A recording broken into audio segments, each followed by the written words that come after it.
नमस्ते। आज हम वेदों की दुनिया में एक संगीतमय सफर पर चलेंगे। आज बात होगी सामवेद की। 4 वेदों में से वो एक वेद जहां शब्द सिर्फ शब्द नहीं रहते, वो संगीत बन जाते हैं। तो चलिए मिलकर ज्ञान की इस संगीतमय धरोहर को समझते हैं। वैदिक विद्वान डेविड फ्रॉली की ये एक लाइन सच कहूं तो सामवेद का पूरा सार बता देती है।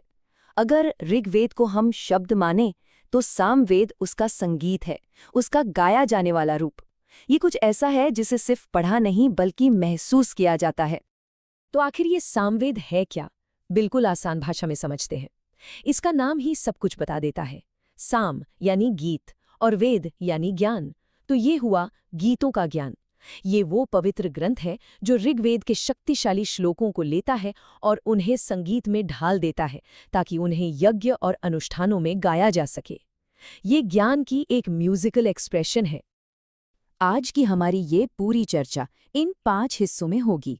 हम शुरू करेंगे सामवेद की संगीतमय पहचान से, फिर उसकी बनावट को समझेंगे, उसके गहरे फलसफे को जानेंगे, देखेंगे कि असल में इसका इस्तेमाल कैसे होता था, और आखिर में बात करेंगे भारतीय संगीत पर इसकी जबरदस्त विरासत की। तो चलिए शुरू करते हैं हमारे पहले पड़ाव से। यहाँ हम सामवेद की सबसे बुनियादी पहचान को समझने की कोशिश करेंगे कि आखिर क्यों इसे धुनों का वेद कहा जाता है। यहाँ एक बड़ी ही दिलचस्प बात है। अगर हम सिर्फ नए श्लोकों की गिनती करें तो सामवेद सबसे छोटा वेद लगता है, लेकिन असल में जब आप इसे देखेंगे तो ये काफी बड़ा है। जानते हैं क्यों? क्योंकि इसमें हर शब्द के साथ उसे कैसे गाना है, उसके सुर, ताल, लय, इसके बहुत डिटेल्ड म्यूजिकल नोट्स दिए गए हैं। मतलब यहाँ फोकस शब्दों पर उतना नहीं जितना संगीत पर है। और इसका महत्व कितना है, इसका अंदाजा भगवद गीता के इस एक वाक्य से हो जाता है। भगवान कृष्ण खुद कहते हैं, वेदों में मैं सामवेद हूँ। जब दिव्यता खुद को संगीत के इस वेद से जोड़ती है तो आप समझ सकते हैं कि इसका दर्जा कितना ऊंचा होगा। ये सिर्फ एक किताब नहीं, ये दिव्यता का संगीत है। ये आंकड़ा देखिए, 75।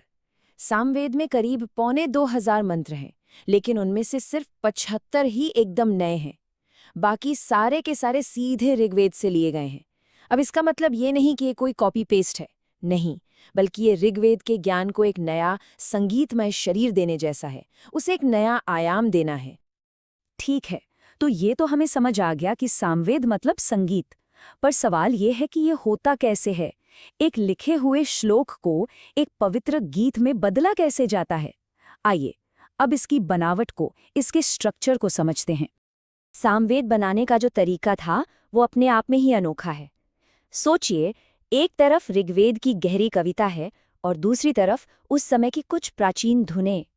सामवेद के ऋषियों ने बड़ी रचनात्मकता से इन दोनों को मिला दिया। उन्होंने शब्दों को धुनों पर ऐसे सेट किया कि उनका आध्यात्मिक असर कई गुना बढ़ गया। अब यहाँ वो आहा मोमेंट है, जरा देखिए। ऋग्वेद का एक सीधा साधा श्लोक है, अग्नि आया ही वीतये, मतलब हे अग्नि, यज्ञ में आओ। लेकिन सामवेद में जब इसे गाया जाता है तो ये बन जाता है ओग्ना ए आयाही वाइता याइता याइता याई। देखा, शब्दों को कैसे खींचा गया, तोड़ा गया और संगीत के बहाव में ढाला गया है। यही सामवेद का असली जादू है। अच्छा, जब ये गायन होता है तो बीच बीच में कुछ अजीब से शब्द आते हैं, जैसे हाओ, हाय, ओहोई।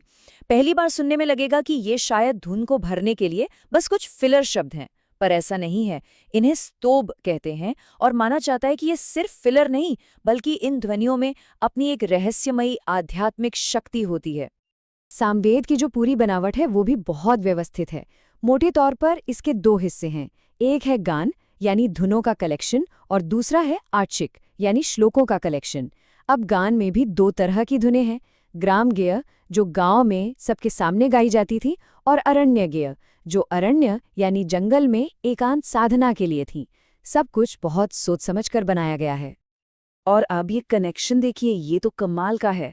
हम सब ने भारतीय शास्त्रीय संगीत के 7 स्वर सा रे गामा पा धा नी सुने हैं।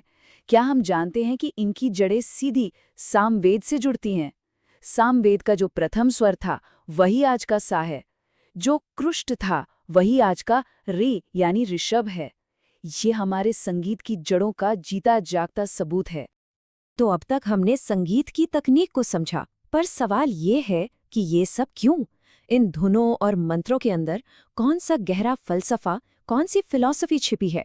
चलिए अब संगीत से आगे बढ़कर इसके ज्ञान पक्ष को देखते हैं। तो क्या हम ये मान लें कि सामवेद बस एक पुरानी धुनों की किताब है, एक प्राचीन सॉन्ग बुक, या इन मधुर धुनों के पीछे कुछ और भी ज्यादा गहरा छिपा हुआ है? इसका जवाब है कि हाँ, इसमें बहुत कुछ है। सामवेद का असली दार्शनिक दिल इसके दो महान उपनिषदों में धड़कता है, छांदोग्य और केन। छांदोग्य उपनिषद ब्रह्म यानी अल्टीमेट रियलिटी जैसी बड़ी बड़ी अवधारणाओं पर बात करता है। वहीं केन उपनिषद ज्ञान क्या है, हम खुद को कैसे जाने, इन सवालों की पड़ताल करता है। और ये फलसफा सिर्फ किताबी बातें नहीं करता, बल्कि एक बेहतर जीवन जीने का रास्ता भी दिखाता है। जैसे छांदोग्य उपनिषद का ये श्लोक कहता है कि एक सही जीवन के 3 स्तंभ हैं, यज्ञ यानी त्याग, स्वाध्याय यानी खुद को जानना, और दान। ये ज्ञान आज भी उतना ही प्रासंगिक है ना? ठीक है, तो हमने संगीत और ज्ञान दोनों को समझ लिया। अब देखते हैं कि प्राचीन काल में असल में प्रैक्टिस में इसका इस्तेमाल कैसे होता था, अनुष्ठानों में इसकी क्या भूमिका थी। देखिए, सामवेद का गायन करना कोई आम बात नहीं थी, ये गहरी साधना थी। जो पुरोहित इसे गाते थे, जिन्हें उद्गाता कहा जाता था, उनकी तैयारी बहुत कठोर होती थी। उन्हें सिर्फ सुर ताल नहीं मिलाना होता था, बल्कि अपनी इच्छाओं से लेकर मंत्र के ऋषि और देवता तक हर चीज पर ध्यान लगाना होता था।